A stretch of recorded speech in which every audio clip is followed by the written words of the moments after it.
नमस्कार मित्रों, history research point पर आप सभी का स्वागत करता हूं।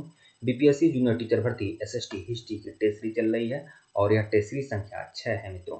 अगर इसके पहले का वीडियो अगर आप लोगों ने नहीं देखा है तो प्लेलिस्ट में जाइएगा। बीपीएससी जूनियर टीचर भर्ती एसएसटी हिस्ट्री टेस्ट के नाम से प्लेलिस्ट बनी हुई है, प्लेलिस्ट में जाइएगा और सभी वीडियो को देखिएगा।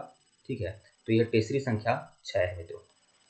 तो यह दे सकते हैं, यह बीपीएससी जूनियर टीचर भर्ती एसएसटी हिस्ट्री का जो उनको भी कोर्स करना है कोर्स कर सकते हैं। केवल 399 रुपये की सीरीज है और इसमें आप लोग को 6 से 8 तक का पीपीटी 6 से 8 का हिस्ट्री का पीपीटी नोट्स मिलेगा। ठीक है, ओनली हिस्ट्री का। और साथ ही साथ 2500 एमसीक्यू की टेस्ट सीरीज मिलेगी, फुल एक्सप्लेनेशन के साथ मिलेगा, हैंड रिटन नोट्स भी मिलेगा, क्वेश्चन आंसर का सोल्यूशन वाले नोट्स भी आपको उपलब्ध कराए जाएंगे। तो टेस्ट सीरीज संख्या 5 आपका कंप्लीट हो चुका है। इसके पहले का वीडियो नहीं देखे हैं तो प्लेलिस्ट में जाइएगा। बीपीएससी जूनियर टीचर भर्ती एसएसटी हिस्ट्री टेस्ट के नाम से प्लेलिस्ट बनी हुई है, जाकर देखिएगा।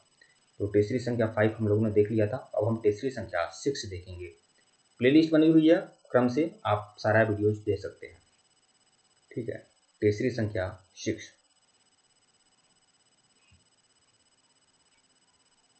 देखिए। टेस्ट सीरीज संख्या 6 प्रश्न संख्या 51 देखिएगा। दक्षिण अफ्रीका के किस रेलवे स्टेशन पर महात्मा गांधी को ट्रेन से फेंका गया था? जोहान्सबर्ग, पीटर मारिट्सबर्ग, डरबन या प्रिटोरिया?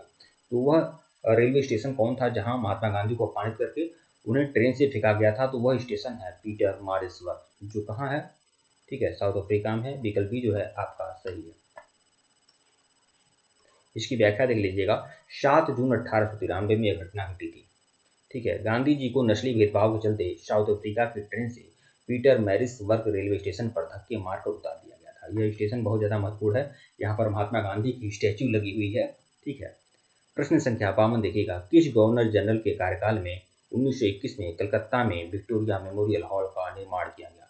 विक्टोरिया मेमोरियल हॉल का निर्माण 1921 में किया गया था। वह उस समय किस गवर्नर जनरल का कार्यकाल था? वायसराय, हालांकि गवर्नर नहीं कहा जाएगा, वायसराय कहा जाएगा। ठीक है, वो कौन से वायसराय थे? लॉर्ड रीडिंग, लॉर्ड रीडिंग के कार्यकाल था।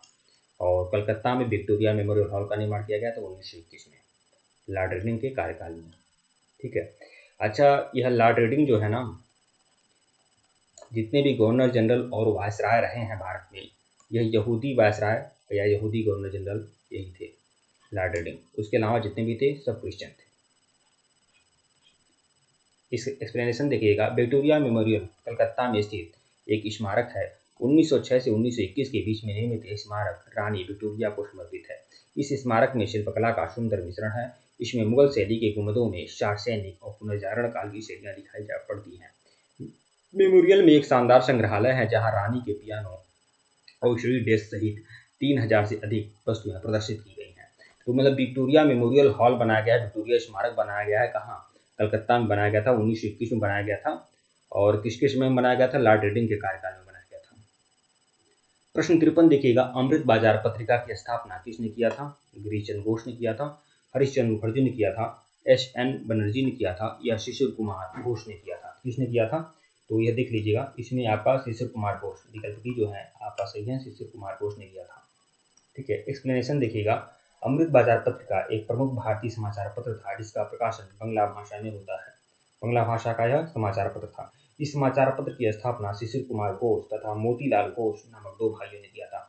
अमृत बाजार पत्रिका यह आपका कहाँ से छपता था? कलकत्ता से छपता था। और शिशिर कुमार घोष और मोतीलाल घोष नामक 2 भाइयों ने इसमें इसका संपादन किया था। शिशिर कुमार घोष का ही नाम ज्यादा उल्लेखनीय रहता है इससे। ठीक है, और अमृत बाजार पत्रिका ही थी कि जब लॉर्ड लिटन का वर्नाकुलर प्रेस एक्ट आया था, तो अमृत बाजार पत्रिका ही थी जो रातों रात अपनी भाषा को चेंज कर दी थी। ठीक है, बंगला से भाषा बदल दी थी अंग्रेजी में। ठीक है, भारत के सबसे पुराने समाचार पत्रों में से इसकी गणना की जाती है अमृत बाजार पत्रिका की। प्रश्न 54 देखिएगा। Guilty man of India's partition पुस्तक किसने लिखी थी? Guilty man of India's particle, guilty man of India's partition, यह पुस्तक किसने लिखा था? जवाहरलाल नेहरू ने, डॉक्टर राम मनोहर लोहिया ने, अबुल कलाम आजाद ने, सरोजिनी नायडू ने? तो यह लिखा था डॉक्टर राम मनोहर लोहिया ने, guilty man of India's partition. इसकी व्याख्या देख लीजिएगा। राम मनोहर लोहिया उस समय के युवा थे और देश की आज़ादी और बंटवारे के घटनाक्रम का बहुत करीब से देख रहे थे। 1960 में उनकी ये पुस्तक है guilty man of India's partition, बहुत ही ज़्यादा महत्वपूर्ण है, ध्यान में रखिएगा इसे। यह किताब हिंदी में भारत विभाजन के गुनहगार, guilty man of India partition का हिंदी का मतलब क्या होता है, भारत विभाजन के गुनहगार नाम से उपलब्ध है। किताब में लोहिया ने विभाजन के 8 मुख्य कारण बताए हैं।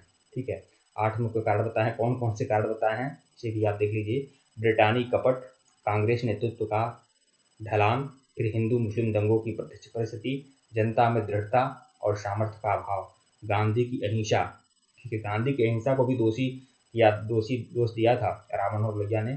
फिर मुस्लिम लीग की कूटनीति, फिर अवसर से लाभ उठा सकने की असमर्थता और हिंदू अहंकार। ठीक है, हिंदू अहंकार भी गिनाया था कि हिंदू जो है अपने अहंकार में चूर हैं, अपने पुराने गौरव की बात बार बार कर रहे हैं। ठीक है, तो ये 8 कारण उन्होंने बताया था।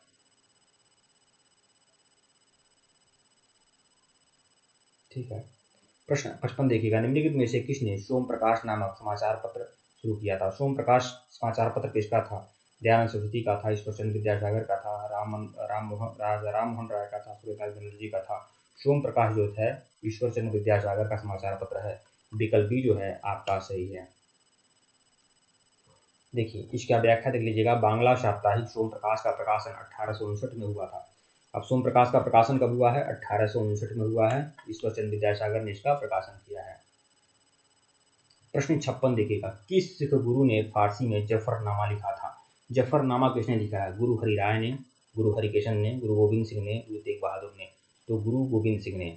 जफरनामा किसका रचना है, गुरु गोविंद सिंह का। जफरनामा किसकी रचना है, गुरु गोविंद सिंह का है। तो विकल्प सी जो है आपका सही है।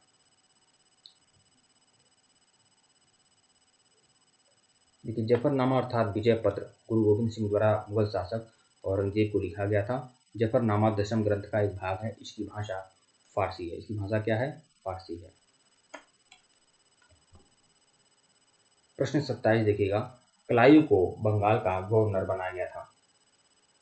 तो क्लाइव को बंगाल का गवर्नर कब बनाया गया था भाई, 1756 ईस्वी में, 1757 ईस्वी में, 1758 में या 1759 में। क्लाइव को बंगाल का गवर्नर जब बनाया गया था तो 1758 में। 1757 में प्लासी का युद्ध होता है और प्लासी के युद्ध में क्लाइव की महती भूमिका होती है और उससे क्या बोलते हैं, ब्रिटेन का शासन संतुष्ट हो जाता है, खुश हो जाता है और उसे क्लाइव को बंगाल का गवर्नर बनाता है। कब, 1758 में। 1758 में बंगाल का गवर्नर बनता है क्लाइव। विकल्प सी जो है आपका सही है।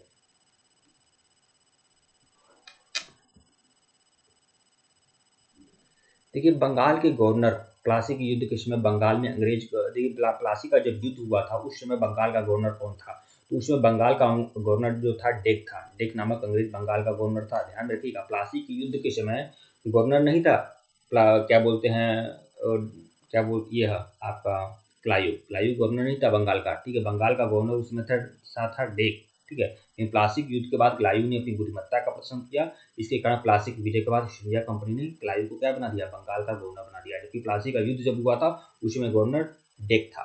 ठीक है, प्रश्न 58 देखिएगा, महाराजा रणजीत सिंह के उत्तराधिकारी कौन थे। हरि सिंह नलवा, खड़क सिंह, शेर सिंह।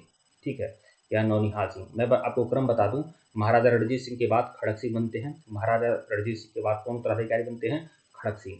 खड़क सिंह के बाद कौन आते हैं, नौनिहाल सिंह। नौनिहाल सिंह के बाद आते हैं दिलीप सिंह। तो महाराजा रणजीत सिंह के उत्तराधिकारी कौन थे, खड़क सिंह थे।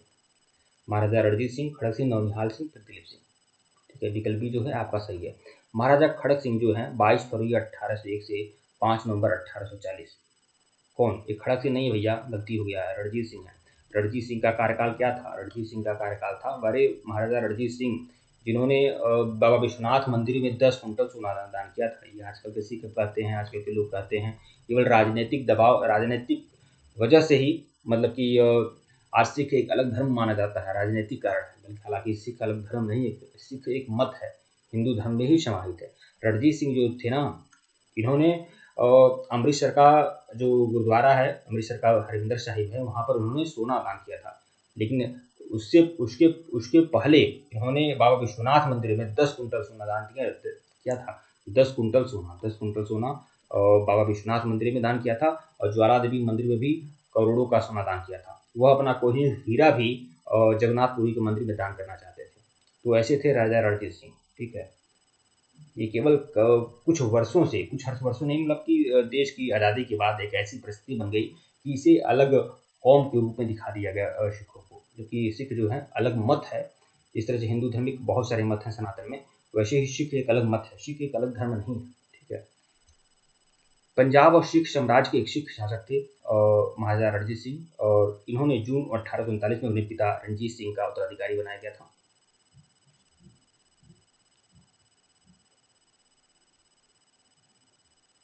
देखिए 1801 से 1840 तक ही इनका शासन था। उसके बाद आते हैं महाराजा रणजीत सिंह के बाद आते हैं खड़क सिंह शासक बनते हैं। प्रश्न 59 देखिएगा, निम्नलिखित कथनों पर विचार करना है, तो कथनों पर विचार करिए। रॉबर्ट क्लाइव बंगाल के प्रथम गवर्नर थे, गवर्नर जनरल थे। बंगाल के पहले गवर्नर जनरल तो भाई रॉबर्ट क्लाइव थे ही नहीं। ठीक है, कौन था? वारेन हेस्टिंग्स था, वारेन हेस्टिंग्स। ठीक है, तो यह तो आपका कथन गलत हुआ। दो देखिएगा, विलियम बेंटिक भारतीय गवर्नर प्रथम गवर्नर जनरल थे, ये आपके सही है। दो केवल उपयुक्त में कौन सा कथन सही है? तो केवल दो, विकल्प बी जो है आपका सही है। ठीक है, एक्सप्लेनेशन देखिएगा, विलियम बेंटिक भारत के प्रथम गवर्नर जनरल थे, यही आपका सही है। ठीक है, और बंगाल का पहला गवर्नर जनरल कौन था? वारेन हेस्टिंग्स था।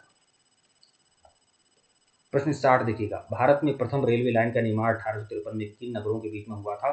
तो बम्बई और थाड़े, बम्बई और थाड़े के बीच में पहली रेलवे लाइन चली थी। विकल्प बी जो है आपका सही है। 1853 में बम्बई और थाड़े के बीच में पहली रेलवे लाइन चली थी।